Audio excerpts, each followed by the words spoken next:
DCM DK Shivakumar ಬಳಿ ಪ್ರಸ್ತಾಪ ಹೋಗಿದೆ. ಮಹಾರಾಜರ ಸಂಕಲ್ಪ ಮುಂದಿನ ದಿನಮಾನಗಳಲ್ಲಿ ಸಿದ್ಧವಾಗಲಿದೆ.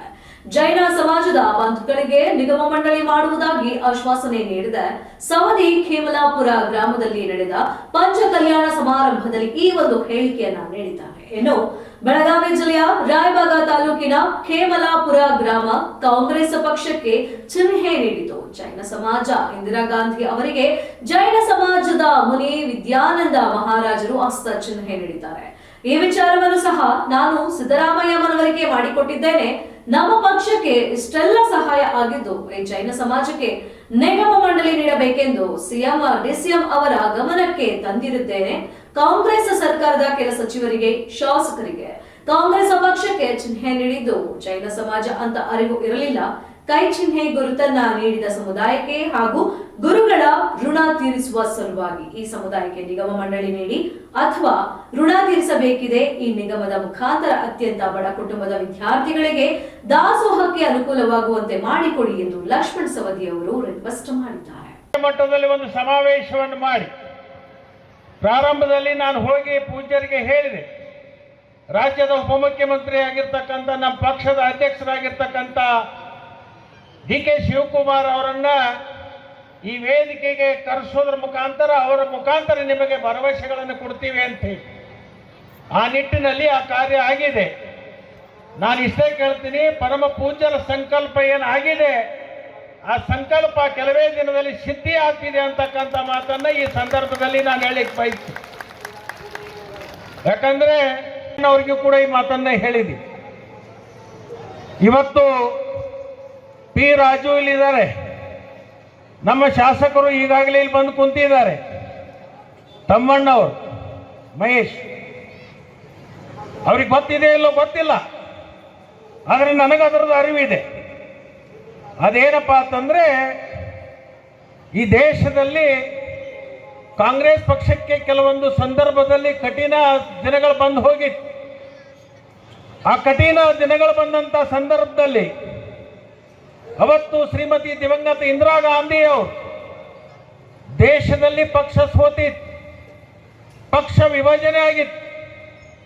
ವಿಭಜನೆ ಆದಂತ ಸಂದರ್ಭದಲ್ಲಿ ಪಕ್ಷದ ಎಲ್ಲ ವರಿಷ್ಠರು ಕಂಗಾಲಾಗಿದ್ರು.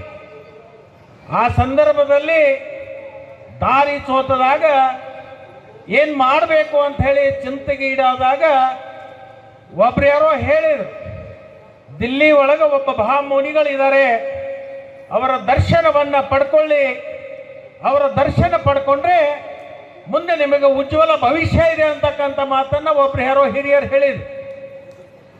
ಅವಾಗ ದಿವಂಗತ ಇಂದಿರಾ ಗಾಂಧಿ ಅವರು ಆಶ್ರಮಕ್ಕೆ ಬರ್ತಾರೆ ದಿಲ್ಲಿಯಲ್ಲಿ. ವಿದ್ಯಾನಂದ ಮಹಾರಾಜ್ ನಮ್ಮ ತಾಲೂಕಿನವರು, ಸೇಡ್ಬಾಳ್ ಗ್ರಾಮದವರು, ಆ ಮಹಾಮುನಿಗಳ ಸೋದರರೊಬ್ಬರು ಇತ್ತೀಚೆಗೆ ಅವರು ಜೈನೈಕಾದರು. ಆ ಮನೆತನಕ್ಕೆ ನನಗೆ ಬಹಳ ನಿಕಟವಾಗಿರ್ತಾರೆ. ಅಂತ ಸಂದರ್ಭದಲ್ಲಿ ಮಹಾಮುನಿಗಳು ಒಂದು ಆಶೀರ್ವಾದ ಮಾಡಿ ಹೇಳಿದರು, ಶ್ರೀಮತಿ ಇಂದಿರಾ ಗಾಂಧಿ ಅವರಿಗೆ ಅವೆಲ್ಲ ಚಿನ್ನಗಳ ಬಗ್ಗೆ, ವ್ಯಾಜ್ಯಗಳ ಬಗ್ಗೆ ಬಿಟ್ಟು ಹಾಕು, ನಿನಗೊಂದು ಚಿನ್ನವನ್ನು ಕೊಡ್ತೀನಿ, ಆ ಚಿನ್ನವನ್ನು ತಗೊಂಡು ನೀನು ಮುಂದಿನ ರಾಜಕೀಯ ಭವಿಷ್ಯವನ್ನು ಕಂಡ್ಕೋಬೇಕು ಅಂತ ಹೇಳಿ ಅವತ್ತು ವಿದ್ಯಾನಂದ ಸಾಗರ್ ಮಹಾಮುನಿಗಳು ಹಸ್ತ ಚಿನ್ನವನ್ನು ಕೊಟ್ಟಿರ್ತಕ್ಕಂಥದ್ದು ಜೈನ್ ಮಹಾಮುನಿಗಳು ಅಂತಕ್ಕಂಥದ್ದು. ಇದನ್ನು ನಾನು ಸಿದ್ದರಾಮಯ್ಯನವರಿಗೂ ಮನವರಿಕೆ ಮಾಡಿಕೊಟ್ಟೀನಿ. ಇವತ್ತು ದೇಶದೊಳಗೆ ಅನೇಕ ಕಾಲ ಅದೇ ಚಿನ್ನ ಯಾವುದಪ್ಪ ಅಂತಂದ್ರೆ ಜೈನ ಮುನಿಗಳು ಕೊಟ್ಟಿರ್ತಕ್ಕಂಥ ಹಸ್ತ. ಆ ಹಸ್ತದ ಗುರುತದ ಮೇಲೆ ಇಂದಿರಾ ಗಾಂಧಿ ಅವರು ಪ್ರಧಾನಮಂತ್ರಿ ಆದರು, ರಾಜೀವ್ ಗಾಂಧಿ ಅವರು ಪ್ರಧಾನಮಂತ್ರಿಗಳಾದರು, ಮನಮೋಹನ್ ಸಿಂಗ್ ಅವರು ಪ್ರಧಾನಮಂತ್ರಿಗಳಾದರು. ಅದ ನಂತರ ಇವತ್ತು ರಾಜ್ಯದೊಳಗೆ ಎರಡನೇ ಬಾರಿಗೆ ಸಿದ್ದರಾಮಯ್ಯನವರು ಮುಖ್ಯಮಂತ್ರಿಗಳಾಗಿದ್ದರೆ ಅದು ಚಿನ್ನದ ಆಶೀರ್ವಾದದಿಂದ ಆ ಚಿನ್ನ ಕೊಟ್ಟಂತ ಸಮುದಾಯಕ್ಕೆ ಒಂದು ನಿಗಮವನ್ನ ಮಾಡಿ ಕೊಡಬೇಕು ಅಂತಕ್ಕಂಥ ಮಾತನ್ನ ಇದನ್ನ ಡಿಕೆ ಶಿವಕುಮಾರ್ಗೂ ಹೇಳಿದ್ದೀನಿ ಮತ್ತು ಮಾನ್ಯ ಮುಖ್ಯಮಂತ್ರಿಗಳಾಗಿರ್ತಕ್ಕಂಥ ಸಿದ್ದರಾಮಯ್ಯನವರಿಗೂ ಕೂಡ ಇದನ್ನು ನಾನು ಮನವರಿಕೆ ಮಾಡಿಕೊಟ್ಟಿದ್ದೀನಿ. ಅನೇಕ ಶಾಸಕರಿಗೆ, ಸಚಿವರಿಗೆ ಇದರ ಅರಿವಿರಲಿಲ್ಲ. ಇದನ್ನು ಹೇಳಿದ ಮೇಲೆ ಅವರ ಅರಿವಿಗೆ ಬಂದಿದೆ. ನನಗನ್ಸುತ್ತೆ ಆ ಒಂದು ಚಿನ್ನದ ಆ ಸಮುದಾಯದ ಗುರುಗಳ ಒಂದು ಋಣವನ್ನು ತೀರಿಸೋಕ್ಕೋಸ್ಕರ ಈ ಸಮುದಾಯಕ್ಕೆ ಪ್ರತ್ಯೇಕವಾಗಿರ್ತಕ್ಕಂಥ ಒಂದು ನಿಗಮವನ್ನು ಸ್ಥಾಪನೆ ಮಾಡಿ ಕೊಡಬೇಕಾಗಿರ್ತಕ್ಕಂಥದ್ದು ಅತ್ಯಂತ ಅವಶ್ಯಕತೆಯಾಗಿರ್ತಕ್ಕಂಥದ್ದು.